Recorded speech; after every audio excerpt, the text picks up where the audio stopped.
Olá, sejam bem-vindos a mais um Em Pauta TV. Um telejornal produzido por alunos do curso de jornalismo da UFPEL, que leva até você as principais informações de Pelotas e região. No programa de hoje, você acompanha a matéria sobre os cuidados da AIDS e do HIV. Te mostramos como prevenir o câncer de pele.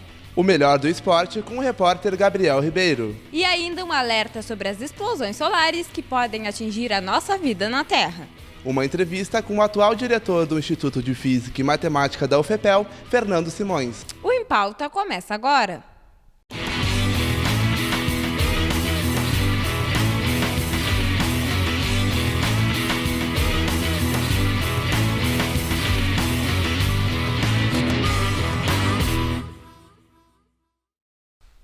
Neste mês, a campanha do Dezembro Vermelho marca uma mobilização nacional contra o HIV e a AIDS. A repórter Priscila Fagundes trouxe um panorama de como está o aumento de casos da doença aqui em Pelotas.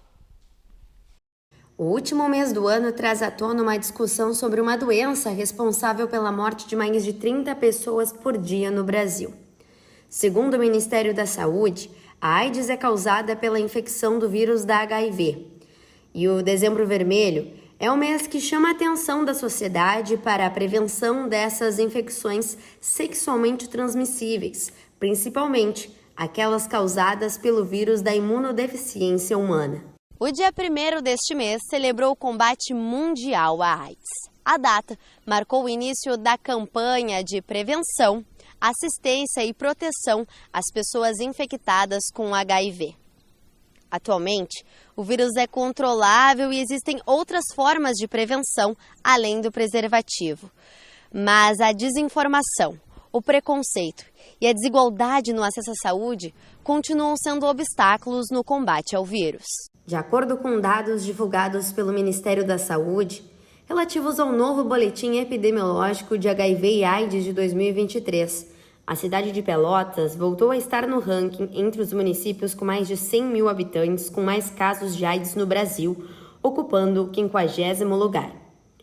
Os dados revelaram que a manutenção na média de infectados foi de 269 pessoas em Pelotas. A taxa de mortalidade também aumentou, passando de 5,85 para 11,4 por 100 mil habitantes, o que influenciou na posição da cidade na lista.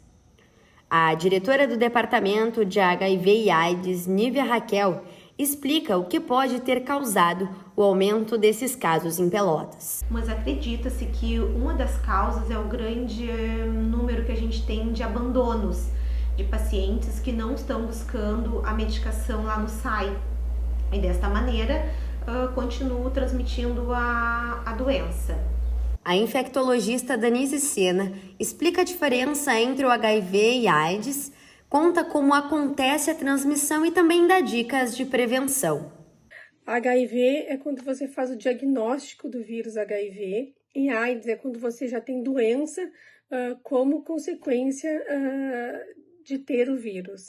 Então, você pode ter HIV e não ter nenhuma manifestação, ser simplesmente assintomático. E quando você tem a AIDS propriamente dita, você já tem uma queda da imunidade e as doenças oportunistas do HIV. A via de transmissão mais comum é via sexual, mas também pode acontecer por outras vias, como, por exemplo, a transmissão congênita, que ainda pode acontecer se a mãe, principalmente, não souber do seu diagnóstico. Tem várias medidas de prevenção que pode se fazer. A prevenção como uso de preservativo, eu acho que já é bastante falado, mas também nós temos outras abordagens, como, por exemplo, mais atualmente o uso da PrEP, que é a profilaxia pré-exposição, e tratar o HIV também é importante fonte de prevenção. Então, a gente sabe que indetectável é igual a intransmissível. Então, os pacientes HIV positivos que estão tratando com terapia antirretroviral, que são indetectáveis, é importante que se diga que eles também não transmitem HIV. E a estação mais quente do ano está chegando. E com ela, a preocupação sobre o câncer de pele. Quem nos conta mais detalhes sobre como cuidar de sua pele no verão é a nossa repórter Gabriele Brits. O verão está chegando e a estação mais quente do ano nos traz alertas sobre a prevenção do câncer de pele no Dezembro Laranja, mês dedicado à conscientização do tema. Com o calor, vêm as altas temperaturas, dias ensolarados e atividades ao ar livre se tornam frequentes. No entanto, é essencial lembrar sobre os alertas da exposição excessiva ao sol, sem os devidos cuidados para manter a saúde da pele durante o período. O Dezembro Laranja é uma campanha nacional de combate ao câncer de pele. Durante esse mês, diversas ações são realizadas para informar os riscos da exposição solar e incentivar práticas saudáveis para manter a pele protegida. Segundo o Ministério da Saúde, há alguns fatores de prevenção ao câncer de pele. São eles: evitar a exposição ao sol entre 10 da manhã e 4 horas da tarde, usar proteção adequada, como roupas, bonés e óculos de sol com proteção UV, aplicar antes de se expor ao sol filtro solar e reaplicar a cada 2 horas e manter os cuidados mesmo em dias nublados. E para desfrutar melhor desse verão, é importante lembrar que a saúde da pele deve ser uma prioridade. O Dezembro Laranja nos convida a refletir sobre a prevenção contra o câncer de pele e também adotar práticas saudáveis para aproveitar melhor a estação. E chegou a hora de falarmos de esportes. Nosso repórter Gabriel Ribeiro nos traz mais informações do que vem acontecendo no Brasil e na região. Roda a vinheta.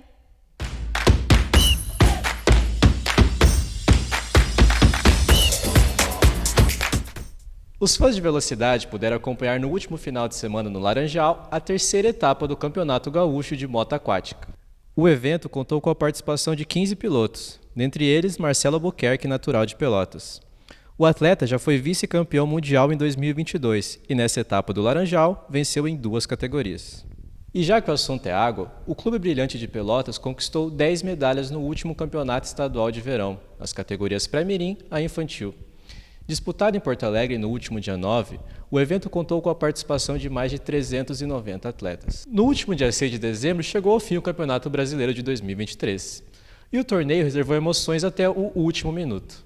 E na disputa pelo rebaixamento, não foi diferente. Bahia, Santos e Vasco competiram ponto a ponto. E no fim, a equipe santista foi rebaixada, juntamente com Goiás, Coritiba e América Mineiro. Já na briga pelo título, o Botafogo liderou o torneio por mais de 30 rodadas, e com o segundo turno desastroso, a equipe viu a taça escorregar pelas suas mãos. Amargurou o 5º lugar. E quem aproveitou foi o Palmeiras, que se sagrou campeão, levantando seu 12º título do Campeonato Brasileiro. E após o título inédito da Copa Libertadores, o Fluminense já está em solo árabe para a disputa do Mundial de Clubes. A equipe faz a sua estreia na competição nesta segunda-feira, às 15 horas, contra o Al Ahly do Egito. Já em solo gaúcho, o Brasil de Pelotas segue a todo vapor durante a pré-temporada. A equipe comandada por Fabiano Daitax iniciou os trabalhos no dia 21 de novembro e já tem alguns compromissos marcados, contra o São Luís e o Guarani de Bagé, antes da sua estreia no Gaúcho 2024 contra o Novo Hamburgo, no Bento Freitas. O Esportes em Pauta fica por aqui, é com vocês, Pedro e Laura.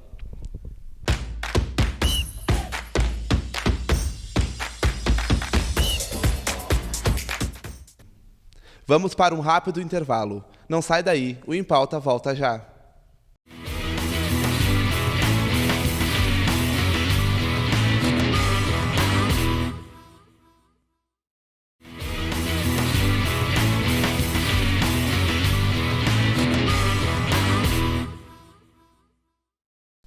Pesquisadores afirmam que explosões solares podem afetar a vida na Terra nos próximos anos e que este fenômeno está cada vez mais comum. Quem nos conta mais sobre o assunto é a repórter Júlia Barcelos.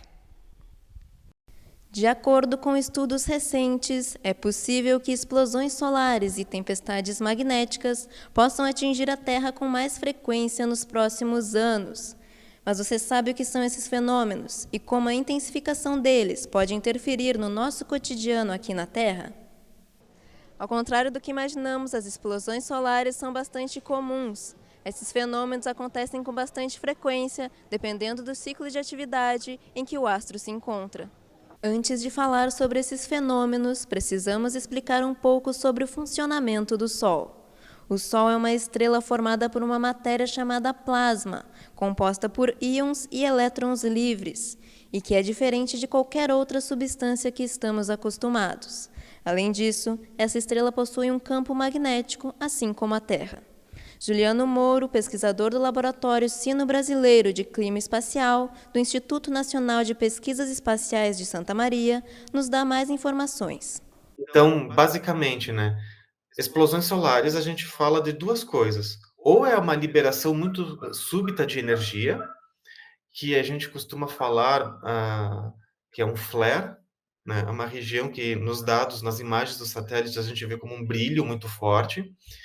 E aí esse brilho é liberado por causa dessas linhas de campo que se torcem tanto que acabam se rompendo e aí libera essa energia.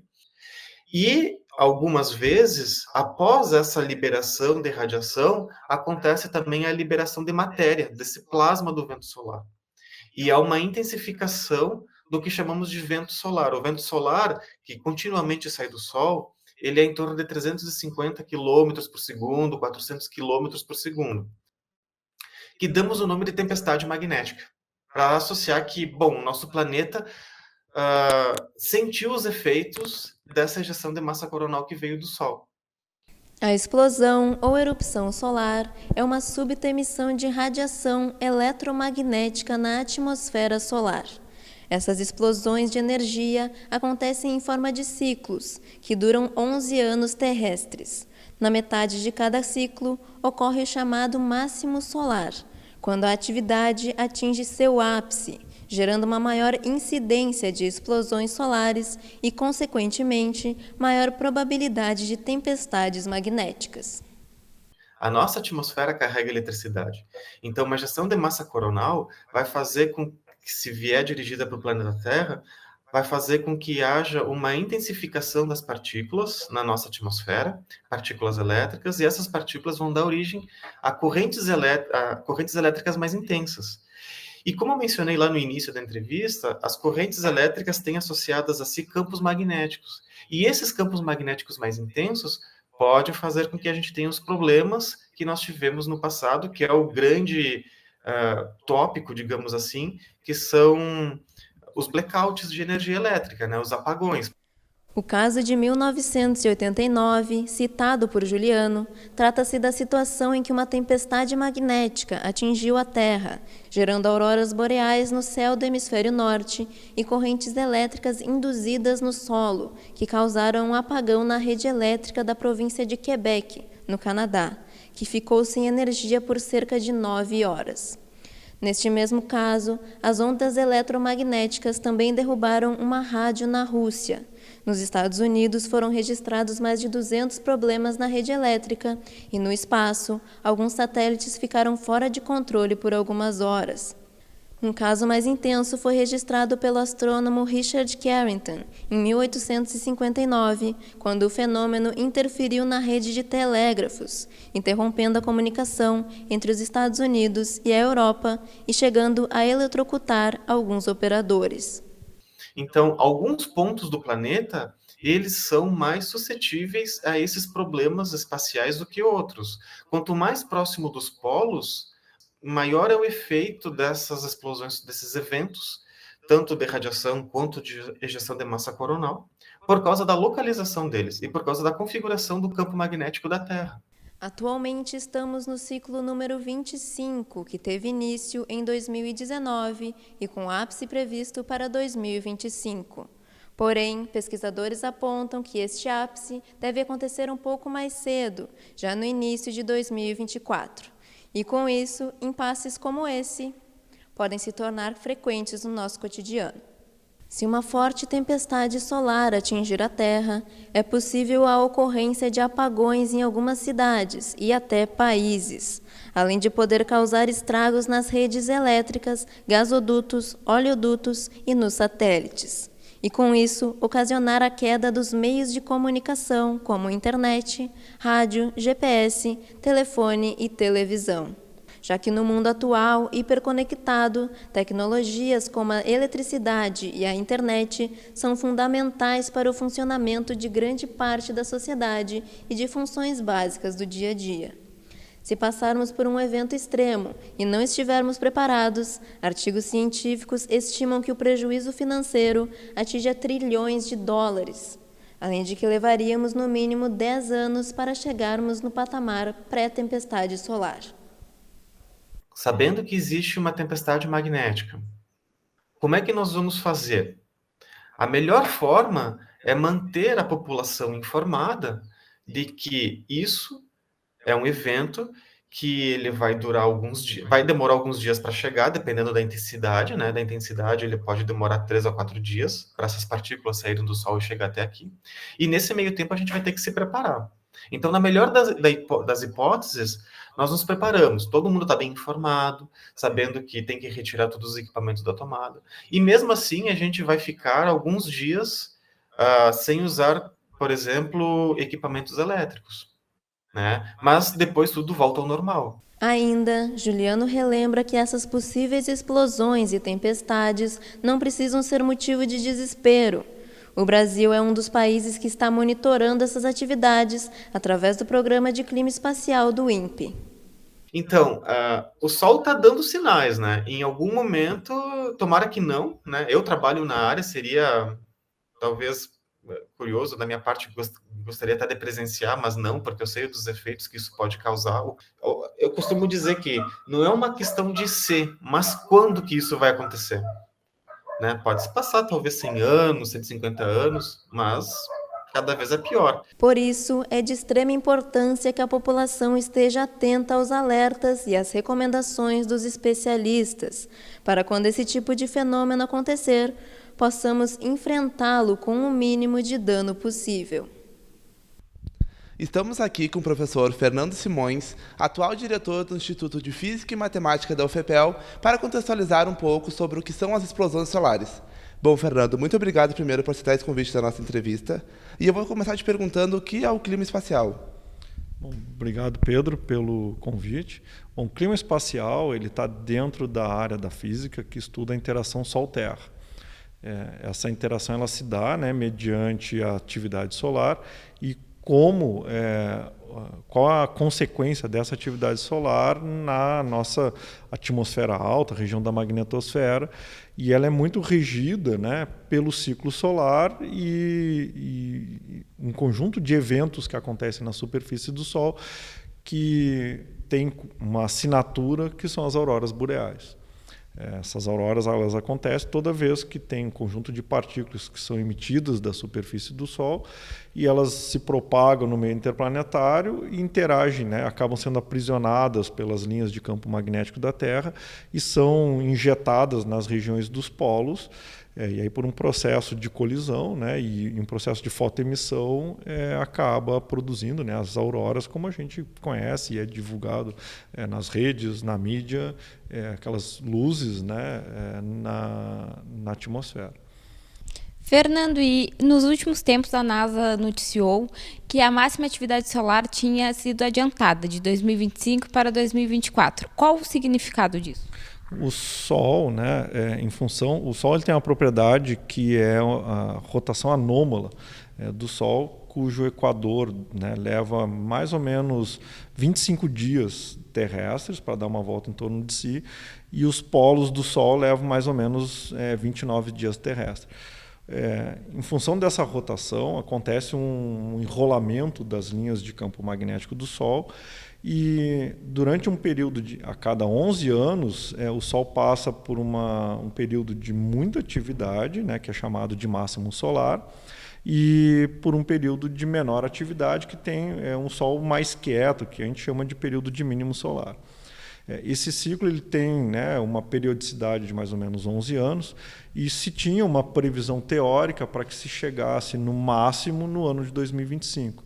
Só que os dados observacionais eles têm mostrado, né, que a gente está caminhando para esse máximo em meados de 2024, mais ou menos segundo semestre. Isso é meio uma previsão, né, porque a gente vai observando e atualizando os dados diariamente. Nesse período de cada 11 anos, né, a gente tem uma inversão dos polos, né, o polo norte magnético do Sol vira sul e o sul-norte, e o ciclo se repete a cada 11 anos. Isso acontece desde sempre, desde que se observa as estrelas, né, só que com a sociedade moderna, os fenômenos associados a esse ciclo têm potencial para ter alguns transtornos, né,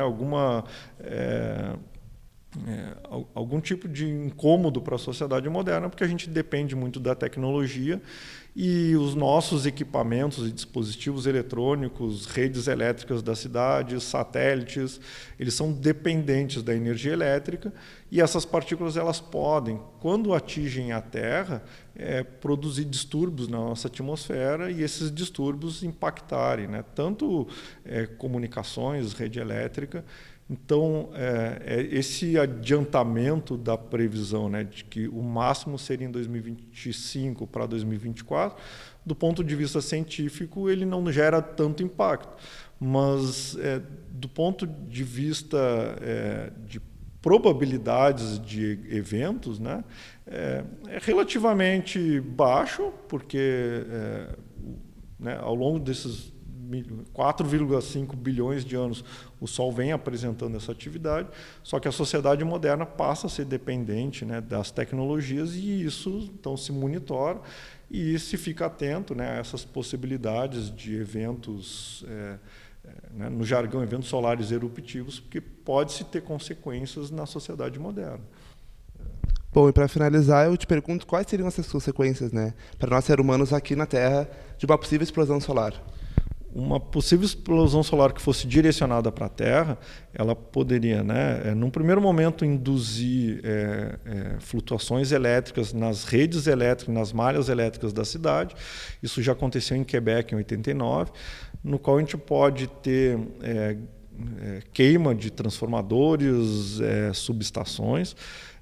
Então, e em alguns casos, né, perda de sinal de satélites, colapso em sistemas de comunicação. E nas cidades, principalmente as cidades mais próximas aos polos, a gente poderia ter grandes apagões. Uma previsão mais drástica, né, isso seria um caso extremo, né, tomara que nunca aconteça, poderia acontecer até 1/3 da Terra ficar no escuro e o impacto para a produção de alimentos, produção de medicamentos e comunicações poderia ser bem grande. Então, cidades que ficassem no escuro durante um período de 4, 5 meses, né, a gente teria grandes riscos à saúde, segurança alimentar, porque a sociedade moderna depende muito da eletricidade e da tecnologia para a manutenção da sociedade como ela é. E um apagão de 4, 5 meses ia gerar grandes transtornos, né? Principalmente na indústria de alimentos e medicamentos, que é o primeiro, né, seria a ponta que seria primeiro atingida, né, por uma atividade solar, no sentido da falta de energia elétrica. Se nós vivêssemos, né, como os nossos bisavós, né, onde não tinha essa infraestrutura elétrica necessária, a gente iria enxergar uma aurora muito bonita e vida que segue, né? Mas a nossa dependência da tecnologia nos faz, como comunidade científica, ficar atento à atividade solar e monitorar, porque prevenir, por enquanto, não se tem como prever ou se prevenir, né, de uma atividade solar muito grande, a não ser medidas paliativas. A gente tem conjuntos de satélites que monitoram o Sol e, quando se percebe, esses satélites detectam atividade solar, ele manda sinal para os operadores, eventualmente desligar alguns componentes, fechar componentes de satélites, eventualmente desligar subestações para proteger a rede elétrica de cidades, mas isso a gente não consegue prever com antecedência uma super tempestade solar. Para que aconteça uma tempestade que tenha impacto na Terra, tem um conjunto de fatores que precisa coincidir. a explosão solar ser direcionada para a região da Terra, a Terra cruzar aquela região do meio interplanetário naquele exato momento e ter outras condições de campo magnético, tanto da Terra quanto do meio interplanetário, que casem corretamente para que o efeito de uma tempestade gerasse grandes transtornos na Terra. Por sorte, isso não tem acontecido, né? A gente tem passado perto de algumas atividades, mas não se consegue prever com antecedência. O que a gente consegue é no momento que a gente detecta essa explosão, e esses conjuntos de satélites estão olhando, monitorando o Sol o tempo todo, no momento que se detecta uma superexplosão, se toma algumas ações, né, na Terra para prevenir grandes transtornos. Mas a gente pode terminar essa conversa e descobrir que está chegando uma super tempestade e nos próximos 4 meses a gente ficar no escuro. Como pode também se ter grandes tempestades e ela passar próximo à Terra, ou ela ter uma condição que não seja propícia à produção de tempestades geomagnéticas e não tem impacto nenhum. E a gente enxergar, quem mora nos polos, uma aurora boreal muito bonita, né? Então hoje em dia não se tem tecnologia para prever, fazer previsão de clima espacial, mas a gente consegue, com alguns minutos, até um dia de antecedência, ter ideia, está chegando uma grande tempestade e algumas ações poderem ser tomadas. Bom, Fernando, a gente agradece mais uma vez por aceitar nosso convite para a nossa entrevista. E o Em Pauta fica por aqui. Agradecemos a sua companhia. Siga as nossas redes sociais. Até a próxima!